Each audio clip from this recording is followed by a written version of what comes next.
أعوذ بالله من الشيطان الرجيم بسم الله الرحمن الرحيم والصلاة والسلام على المبعوث رحمة للعالمين على آله وصحبه ومن تبعهم بإحسان إلى يوم الدين أما بعد السلام عليكم ورحمة الله وبركاته. Allah madaukakin sarki ya kawo wannan rana ta Juma'a 21 ga watan Safar, hijira na da shekara 1442 a kalandar Nasara, kuma kamar 9 ga watan 10 2020. kamar da aka saba muna karatu a wannan littafi na aqida mai suna al-aqidatul wasitiyyah na Sheikhul Islam Ibn Taymiyyah, Allah madaukakin sarki ya mashi rahama. Wannan kuma shine darasi na 10. za mu tashi inda Allah madaukakin sarki, inda malai kawo fadin Allah madaukakin sarki, in tubudu khayra aw tukhfuhu aw ta'fu an su'in fa inna Allaha kana afuwan qadira. Jeren gyar waɗannan ayoyi duka suna tabbatar da wasu siffofi ne da ake so mu musulmi mu tabbatar wa Allah da waɗannan siffofin kamar yadda ya siffanta kanshi da su.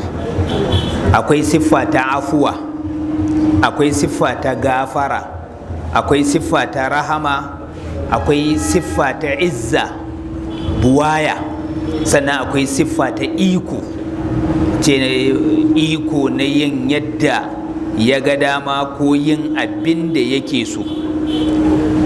To waɗannan jeren giyar ayoyin duka za su tabbatar da waɗannan siffofin ne. To sai fara da siffa ta farko, ita ce afuwa, sannan ya haɗo da siffa ta ƙarshe, ita ce al-qudratu, sai zama sun zuwa aya guda ɗaya, wanda haɗuwarsu shi kan shi yana nuni ga wani al'amari mai muhimmanci. Ayar farko malam yake cewa Allah madaukakin sarki ya ce, in tubudu khaira, in kuka ɓoye alkhairin da kuka yi, kila ciyarwa, kila zumunci, kila kyautatawa, kila magana mai kyau da makamantansu, ko ta ibada ta tsakanin mutum da bawa, aw tukhfuhu, ko kuma kuka ɓoye wannan aiki da kuka yi na alkhairi, aw ta'fu an su'in, ko kuma kuka yi afuwa game da munana maku da aka yi. Wani ya munana maka abin da ya shafi dukiya, sai ka yafi, sai ka yi afuwa. Wani ya munana maka game da abin da ya shafi iyalanka, sai ka yafi. A kasuwancinka sai ka yafi, a aikinka, a gonarka da makamantansu. Allah ce duka waɗannan ababen, ko ku bayyana alkhairi, ko ku ɓoye alkhairi, ko ku yi afuwa ga wanda ya munana maku, fa inna Allaha, lallai Allah maɗaukakin sarki, kana afuwa, ya kasance mai yin afuwa ne, sannan kadira, kuma ya kasance mai cikakken iko ne. Zai iya ɗaukar mataki da duk ƙila wani zai tunanin to in aka ɗauka anya ma zai yiwu, to Allah zai iya, yana da wannan ikon. To amma ya ga me kuka yi na alkhairi, wanda kuka yi a bayyane da wanda kuka ɓoye, haka aka sin shi ma. Kai hatta abin da mutum zai na afuwa, wani lokaci ka ga na afuwar zai zama ai a ɓoye yake kwarai da gaske. Wane ya maka kaza, sai ka ce to kama yafi, shi kila ma bai san yayi ba, ko kuma ya san yayi amma bai ɗauki abin ya kai yadda ya kai ba kai a zuciyarka, sai ka ce to aje ka yafi. To duka waɗannan ababe Allah maɗaukakin sarki ya san su. To sannan yake cewa a aya ta biyu, in tubudu shay'a, in kuka bayyanar da wani abu. Da ya ce in tubudu khayra, in kuka bayyanar da alkhairi. To amma nan da yazo sai yake cewa in tubudu shay'a, ayar da ke cikin suratul ahzab kenan, in kuka bayyanar da wani abu. Yanzu ba ma sai ayyukan alkhairi ba, har shiga ta tufafi da mutum zai yi, har magana da mutum zai faɗa, har wani wuri da mutum zai je. Aw tukhfuhu, ko kuma kuka ɓoye shi, fa inna Allaha kana bi kulli shay'in alima, lallai Allah masani ne ga dukkan komai. Koma menene Allah maɗaukakin sarki ya riga ya san wannan abu. Wannan ita ce aya ta biyu. Ita kaga wannan ayar ita ma tana tabbatar da abinda waccan aya ta sama ta tabbatar da shi. To sannan aya ta gaba Allah madaukakin sarki ke cewa wal ya'fu wal yasfahu, ku yi afuwa. Ita waccan afuwar da aka ne Allah madaukakin sarki ya siffantu da ita a matsayin shi na mai afuwa, to shine yake umarni da cewa wal ya'fu, su waɗannan mutane su yi afuwa, wal yasfahu su kau da kai. Sun ce da bambanci tsakanin afuwa da kau da kai. Afuwa za a yi cewa ka yafi, duk da ka yafi, amma da inda ka tsuguna aka samu gaba sai ka faɗa. Kaga mutumin can da ya wuce, ai shine lokaci kaza ya man kaza, ka yi afuwa ba kai safahu ba. To duka biyun ake so a haɗa. Shine kamar abin da Hausa yake cewa, wani aka zo aka yi mai laifi aka ce wane ka yafi, ya ce to zai yi ɗaya amma ba zai iya ɗayan ba, zai yafi amma ba zai taɓa mantawa ba. Da haka ka sauran magana sai ya faɗa kenan. To na ana nufin ka yafan kuma ka manta, ka share shi kawai a zakirarka ko kwakwalwarka ko zuciyarka. Kada wannan abin da ka ce ka yafi ya rika tasiri wajen ganin ka yi mu'amala mara kyau da wancan mutumin. Da kuna tafiya kasuwa tare ko makaranta tare ko wurin aiki tare, sai ya saba maka, sai ka daina tafiya tare da shi, sai kuma ka zo ka ce to ka yafi laifin da ya maka, ka yafi. To sai kuma ka ce ba za ku ƙara tafiya tare da shi ba. Yafiyar da kai ta yi, amma ina safahu ba ka yi ba. To shine a nan Allah maɗaukin sarki yake umartar sayyiduna Abi Bakrin, wanda a kan shi abin ya faru. An yi wa sayyida Aisha kazafi, ya ce to ba zai ƙara ciyar da mista ba saboda ya goyi bayan jama'ar gari ko wasu daga cikin waɗanda suka kangare, daga wanda suka kangare cikin munafukan gari da kuma musulmin da shaidan ya zame da su, har aka yi wa mai ɗakin shi sayyida Aisha radiyallahu anha kazafi. To shikenan sai ya ce to bai ma ƙara ciyar da shi, gashi ɗan uwan shi ne. To shine Allah madaukin sarki yake cewa wal ya'fu, ya rasulullahi a karanta musu, wala ya'tali ulul fadli minkum wasa'a, kada ma abuta falala, ji girmamawar da ke ciki, kada mutanen kirkin cikinku, waɗannan mutanen da suke da falala. Kaga ko yanzu aka ce mutum na da falala, ai an gama girmama shi. To ballantana Allah ne da kanshi ya kira cewa wa'annan mutanen da ke da falala daga cikinku, to kada su gaza, kada su janya hannunsu. Sai Allah kuma ya faɗi girmamawa ta biyu, wasa'a. Aga Allah da kanshi ya tabbatar sai na Abi Bakar mawadaci ne. Wala ya'tali ulul fadli minkum wasa'a ayyutu ulil qurba, kada masu darajan nan, masu wadatan nan su ƙi bayar da abin da suka saba bayarwa ga 'yan uwansu ma'abuta zumunci, wal masakin, da kuma talakawa, wal muhajirina, da waɗanda suka yi hijira fi sabilillah don ɗaukaka addini, sun yi hijirar don Allah. Kaga wannan mutum yana da imani kuma ya cika duk sharuɗan da za a taimaka mashi. Sai Allah ce wal ya'fu, wancan abin da suka yi maku na goyon bayan munafukai ko wasu da shaidan ya zame da su, na kazafin da aka yi wa yarka, in an bata maka rai ba laifi, ka nuna fushinka, ka kuma kori ciyar da shi da kake yi. To amma daga yau ga umarni daga Allah, ku yi afuwa mana. Wal yasfahu, ya rasulullah, a faɗa masu su kau da kai, su share abin a tunaninsu, su daina ma faɗar cewa kaga wannan mutumin da ina ciyar da shi, ya goyi bayan kazafin da aka yi wa yata, daga baya Allah ya ce a yi afuwa, to na yi afuwar. Ba kai safahu ba kenan. To har wannan labarin ba a so a ji. La ta'ala tuhibbuna an yaghfira Allahu lakum, ba kwa so ne Allah ya gafarta muku, wallahu ghafurun, Allah madaukin sarki mai gafara ne, rahimun mai jin kai. Shi ma nan kaga kalmar rahama ta zo tare da cewa kuma ayar ta yi tsokaci akan abin da ya shafi safahu ko kuma al'afu, a yi afuwa, a yi rangwame. Wannan ayar abin da ta kunsa kenan na wannan umarni da ake baiwa bayan Allah. Aya ta gaba Allah madaukin sarki ke cewa walillahi al'izzatu wa li rasulihi wa lil mu'minin, lallai buwaya, girma da buwaya ta Allah ce, sai kuma manzan shi, sai kuma muminai. Allah shine al-azizu al-izzatu al-kamila, amma wanda ba shi ba zai zama al-azizu al-izza ghairu kamila. So da ka buwayar da Allah ke da ita ta yi abin da ya ga dama ne. Amma kaga buwayar manzan Allah da muminai wani lokaci sai ta haɗu da wani abu ma na tasgaro, a fafata yaƙi ko a zo a fara gwabza yaƙi tsakanin musulmi da kafirai. Wani lokaci sai ga musulman kafiran ne za su yi nasara akan musulmi, amma daga ƙarshe kuma musulman su ne za su yi nasara, izzar tana wajensu. To amma kaga shi buwayar Allah ba haka take ba, a ce ya yi yunkurin yin kaza ne daga baya ka dan sami ero, daga baya dai sai abubuwa suka zo suka yi daidai sai abin da yake so. A ba za a iya faɗar haka ga haƙƙin Allah maɗaukakin sarki ba dangane da abin da ya shafi buwayar shi Allah maɗaukakin sarki.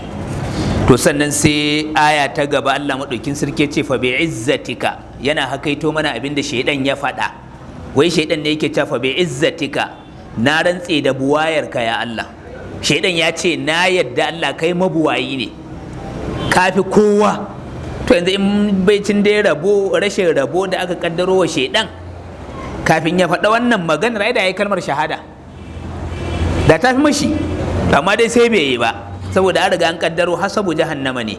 Ya ce fa bi izzatika, da buwayarka la u'yannahum ajma'in, wallahi sai na halaka yayan adamu gaba daya, duk sai na halaka su. Wannan 'ya'yan mutumin nan da saboda shi aka koro ni daga aljanna, aka la'ane ni na zama rabon wuta, to lalle sai na ɗiba abokan zama, ba zan taɓa zama ni kaɗai ba.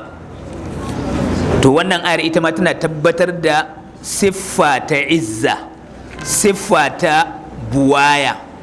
To wayannan jeren giyar ayoyin duka su ne suke tabbatar da wannan siffa ta Allah cewa mabuwayi ne, ko kuma Allah maɗaukin sarki yana da afuwa. Waccan ayar ta farko da ya ce in tubudu khaira aw tukhfuhu aw ta'fu an su, idan kuka bayyana wani alkhairi, in tubudu khaira, in kuka bayyanar da wani aiki na alkhairi, ko kuka ɓoye wani aiki na alkhairi, ko kuka yi afuwa daga waɗanda suka yafe suka munana maku, to fa inna Allah, lallai shi Allah kana afuwa, ya kasance mai afuwa ne. In an ce al'afu shine at-tajawuzu anil uquba, Allah madaukin sarki ya fasa azabtar da mutum, ya fasa azabtarwa.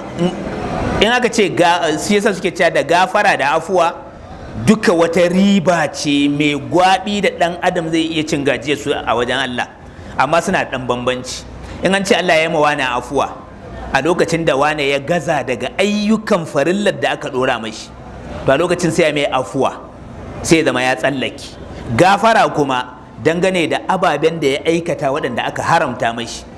Ai dama kaga akabat ɗin da ke gaban ɗan adam shine tubula ko tsaunuka na ayyukan da'a. Shaidan zai ce karkai, akwai wahala, akwai kaza, akwai kaza. Sai kuma tsaunuka na ayyukan sabo, shaidan sai ce maka hau, ba matsala. To lokacin da mutum ya gaza aikata ababen da Allah ya umarce shi, to idan ya koma zuwa ga Allah sai Allah ya mashi afuwa. Lokacin da kuma mutum ya aikata abin da Allah maɗaukakin sarki ya haramta mashi, sai ya koma zuwa ga Allah sai Allah ya mashi gafara. To da afuwa a nan shine Allah ya tsallake, ya fasa yi wa bawa azaba. Mutum ya gaza daga abin da aka ɗora mashi, kaga sakamakon shi me? Wuta za a kai shi. Ta masalla ya fasa wannan azaba, sai ya kyale shi, sai a kau da kai daga gare shi. To sannan Allah ya ce qadira, kuma mai iko ne. Malamai suke cewa haɗa waɗannan siffofin guda biyu su suke nuni ga girma na Allah maɗaukakin sarki. To kuma hatta a yau duk afuwar da mutum zai yi, to shi ma in ta samu waɗannan ababe guda biyu, to shi ma ya fi, ya zamana an saba maka, kuma da ka ga dama da ka rama, ba kuma wanda ya isa ya hana ka. Amma sai ka ce kayi afuwa, kaga shine al'afu indal maqdira. To yana da girman lada kwarai da gaske in ya cika sharuɗa. Za mu ji sharuɗan, dan ba ko da yaushe ake yafe ma wanda ya ba, ko da yaushe za ka yafe ma wanda ya munana maka ba. akwai yanayin da za ka ce sam ba za ka yafe ba cewa za ka kyale shi sai lahira ba, a inda hukuma za ta kwato maka haƙƙin ka haɗa shi da ita ta tatso shi a fyato maka haƙoƙinka. To amma dai idan kana da iko karama munanawar da aka yi maka sai ka ce a tafi ka yafi, to kai kanka kafi girma kuma afuwar da kai tafi girman lada. Amma a lokacin da baka da iko kwata-kwata sai ka ce ka yafi, ko lada baka da ita nan. Ai da raka'a biyu ma kai daga bata lokacin da ka ce na yafi. To sai in tambaye ka, akar makalla yanzu ka misali yanzu ka je Abuja, gida baka taɓa shiga ba, kawai motar sojoji suka tsaya suka mammare ka, sai da suka wuce sai 'yan jarida suka zo, me ya faru? Ka ce sun mammare ne amma na yafe musu. To yanzu akar makalla baka yafe me za ka yi? In baka yafe ba, wani zai ce ni kuma ina ga ni lauya ne, kar ka yafe. Kuma kaga inda suka shiga can, mu je kawai karama. Dai idan ka je ramawar kuma za ta sake rude maka ne. To a irin wannan lokacin ko da ka ce ka yafe ba ka da ladar afuwa, sai dai za a kwato maka haƙƙinka gwargwadon haƙƙin a lahira. Amma maganar ladar na yafe wannan ba ka da lada. Kenan nan zai zo mutum ya gajiya daga iya ramawar, ko kuma a ce mutum bai gajiya ba amma cikakkiyar ramuwar ba za ta samu ba. Kenan inda zai motsa ya dan tirza zai iya kwantalo wani abu daga abin da aka yi mashi, amma duk da haka ya ce ya yi afuwa. Kila yanzu wani mai mulki ya taba ka, kaga kila yanzu yana da immunity, yana da rigar kariya, sai ya sauka. Bayan ya sauka za ka yi maka shi a kotu, kuma kila wani kaso na haƙƙinka ko da za ka dan taba asara, shi ma zai dan taba asara. In takunu ta'lamuna fa innahum ya'lamuna kama ta'lamuna wa tarjuna min Allah ma la yarjuna. Kila kai din ma haka ne. To a lokacin sai ka ce ka mai afuwa, to shi ma ba laifi, ka yi wani abu na karimci, za ka sami lada, amma ba kamar wanda yake da cikakken ikon ya rama ba. Kamar yanzu kai wani kwamanda na bariki ya zo wucewa, ga sojoji ga kayan aiki, ka tsinke shi da mari, an taso ca zai ce a ku kyale shi, to kaga shine zai samu lada. Amma kai ka tsinke shi da shi, in ya tsinke ka da mari kuma ka ce ka yafe, malam baka yafe ba, dan in ma baka yafe ba ka da wani zaɓin da ya wuce wannan. Yanzu dai haƙƙinka na nan a ajiye, za a nemo maka shi kuma zai dawo hannunka, za a biya maka. To a ƙarƙashin wannan malamai suke cewa ita wannan afuwar ba kowane irin yanayi ba ne za a ce ana neman da a yi ta. A ce ko da yaushe aka yi maka wani abu to shikenan ka yafi. Suka ce ana la'akari da waɗansu abubuwa ko wasu sharuɗa. Na ɗaya ya zamana shi wanda za ka yi ma afuwar, yin afuwar da za ka yi za ta iya mashi amfani wajen ƙara aikata ayyukan alkhairi. Wannan ita ce afuwa mafi girma da kai za ka yi ma wani mutum irin wancan. Ko kuma a'a, afuwar da za ka yi mashi ba za ta sa ya ƙara ayyukan alkhairi ba, amma kuma zai rage wasu ayyuka na sharri da yake yi. To irin wannan an so ka yi mashi afuwa a lokacin da kake da iko na karama, to zai zama ka shiga gida irin wancan na daraja. To amma sai ka auna ka ga mutumin nan maɓannaci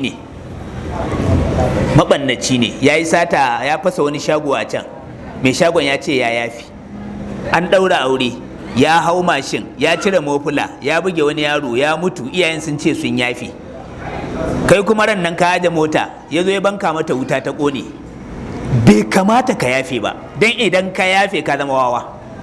Nan a lokacin ba maganar imani, ba maganar wai zumunci, baka san me kake ba. A lokacin san baka yafe ba, kama ka so a kotu a tatso kuɗi daga dangi, musamman in na rai ne, kaga diyar dama 'yan uwan shi za su biya, 'yan uwan shi za su biya, sai da gonaki na gado da sauran duk abin da aka samu a ci gaba kuma da biya a hankali naira miliyan 80. duk tsiyar shi ko shi ne tangadi dole zai san cewa lalle ya bugo tsiya, ya buge wanda ba irinsa ake bugewa ba. So da ka irin wannan yanayin kaga shine Malam Abubakar Gumi yake yawan wasiya, in an maku kisa na kuskure ku daina yafewa. Amma ya zala ba sa jin wannan nasihar. Akwai mutumin da in ya buge kai kanka in ka kalle shi ash'asa agbara ya muddu yadayhi ila sama, in ma baka yafe ba takila duk sai kun gama rigimar kuma ya roke ka 200 na komawa gida. To amma ko shi din ma kar kai saurin yafewa, kai kokari a binciko maka tarihi. Wallahi kila mazaunin can wasu garuruwa ne da baban shi yakan yi noma buhu 5,000, yanzu ka yafe in shi ash'asa agbara ne, dama ba shi zai biya diyar bai, dangi za su biya. Kawai ka rike wuta sam miliyan 80 a biya ku a cikin shekara 3, kai za ku iya cewa a biya ku a cikin shekara 8, duk shekara miliyan 10. Za mu zo a watan Muharram mu karba, ko kuma kotu ta karba, ko kuma ku karba ta hannun kotu. Amma aka ce ba halin shi bane, tsautsayi ne, wane ne, to na iya cewa tashin farko a yafe. To in ka yafe mai irin wannan kana da lada. Amma dan ta'adda, mabandaci, mara gaskiya, idan ka yafe ka karfa mishi gwiwa. Ya ce ai nan garin malam ko ka buge yafewa yake yi, ko ka sace ma yafewa suke yi, ko ka fasa shago yafewa suke yi, ko fyaɗe kai ma yafewa ake yi. To shine suke cewa ba ko ina ne yafewar take zama amrun mahmud ba, akwai inda yafiyar take zama amrun mazmum. Sannan ba ko ina bane afuwar take zama ma'ajura, akwai inda take zama la ajjara wala wizra. Ba ko ina bane zaka yi afuwa baka lada, sai in kana da makadira, iko na in ka so zaka iya karama. Yanzu yafiyar da Annabi sallallahu alaihi wasallama yau mutanen Makka, kai ka san al'afu ma'al makadira ne, su kansu sun sallama, sun san an gama da su. Wanda suka kora yau gashi yayi karfi, ya dawo da karfi na Allah, ga su sun yi zuru-zuru a gaban shi, yake tambayar sai ce me kuke tsammanin zan maku? Da yake suna da hikima, balarabe na da hikima, sharri ma ba a san fadar shi. Inda ba su da wayau, da ya ce me kuke tsammanin zan maku, sai su ce yanka amma ka yafi. Me na kiran yankan? Sai suka ce afuwa muke sare, kai dan uwa ne mai girma, dan uwa mai girma. Sai ce duk ku tafi, to an yafe muku. Kaga wannan yace al'afu alal maqdira, yafiya bisa iko. To sannan akwai lokacin da an so ka yi mahmud kenan, akwai lokacin da ba a so ka yi ba, shine sai ta zama afuwa mazmuma, afuwa wacce ake zargi kuma ba a so a ga cewa mutane suna aikata irin haka, saboda ɗabi'a ce da ke zuwa ta ƙarfafi ayyuka na asha da ayyuka na sabo a cikin al'umma.